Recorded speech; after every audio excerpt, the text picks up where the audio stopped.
سر کا سوال یہ ہے کہ بعض لوگ کہتے ہیں کہ کیونکہ ان کی ضرورتیں پوری ہو جاتی ہیں اس لیے انہیں دعا کرنے کی کوئی ضرورت نہیں ہے، تو ہمیں ان سے کیا کہنا چاہیے؟ جو خدا کو نہیں مانتے وہ لوگ یہی کہتے ہیں نا، ہمیں خدا کرنے کی کیا، دعا کرنے کی کیا ضرورت ہے؟ تو وہ لوگ صرف اس دنیا کو دیکھتے ہیں۔ اللہ تعالیٰ نے تو فرمایا ہے کہ یہ دنیا نہیں ہے جو ہمیشہ رہنے والی دنیا ہے، جو لمبی رہنے والی دنیا ہے، وہ تو آخری زندگی ہے۔ یہاں تو تم 70 سال یا 80 سال 90 سال 100 سال زندہ رہ لو گے۔ جو اس دنیا کو سمجھتے ہیں وہ اللہ تعالیٰ کہتا ہے پھر ٹھیک ہے، تم اس دنیا کو سب کچھ سمجھتے تھے،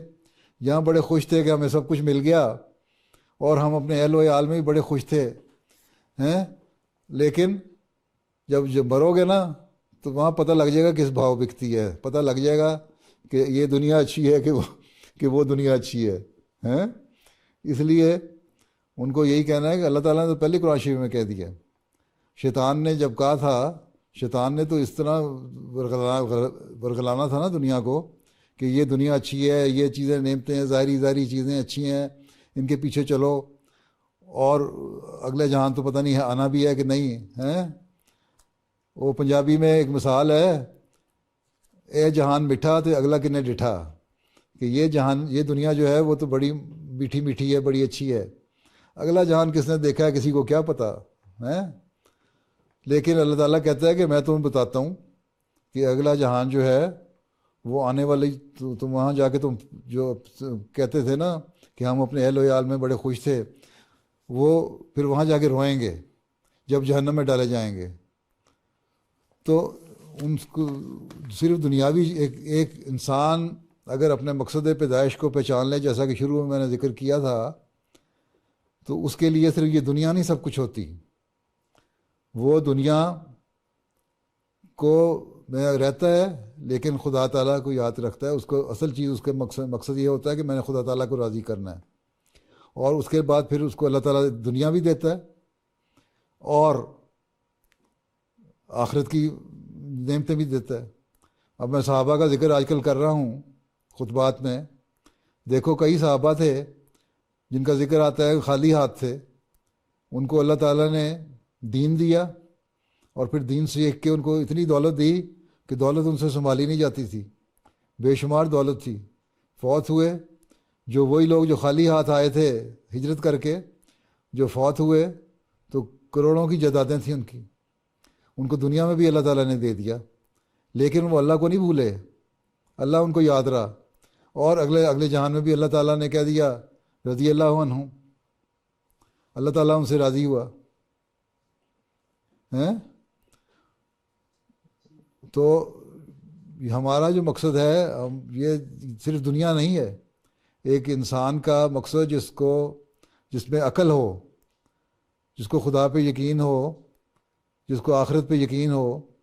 وہ صرف اس دنیا کو نہیں دیکھتا، وہ اگلے جہان کو بھی دیکھتا ہے۔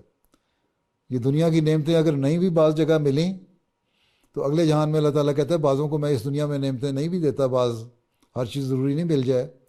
5 انگلیاں برابر نہیں ہوتی، کسی کو کم دیتا ہے اللہ تعالیٰ، کسی کو زیادہ دیتا ہے، لیکن اس کی نیکیاں جو ہیں ان کو درج کرتا رہتا ہے۔ اللہ تعالیٰ بے انصافی نہیں کرتا، اللہ تعالیٰ بلکہ مالک ہے، جتنی نیکی کرو اس سے بڑھ کر دیتا ہے، 700 گنا اس سے بھی بڑھ کر۔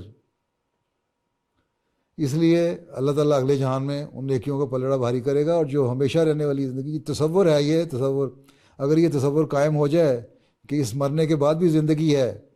جو ہمیشہ کی زندگی ہے، تو انسان پھر اس دنیا میں یہ باتیں نہیں کرتا کہ مجھے اس دنیا میں سب کچھ مل گیا، وہ اگلے دنیا کی بھی تلاش کرتا ہے۔ اور ایک مومن جو ہے اس کو اگلی دنیا کی تلاش کی طرف توجہ دینی چاہیے بجائے اس دنیا کے۔ ہاں اللہ تعالیٰ کا فضل ہوتا ہے تو وہ اس دنیا میں بھی بہت کچھ دے دیتا ہے،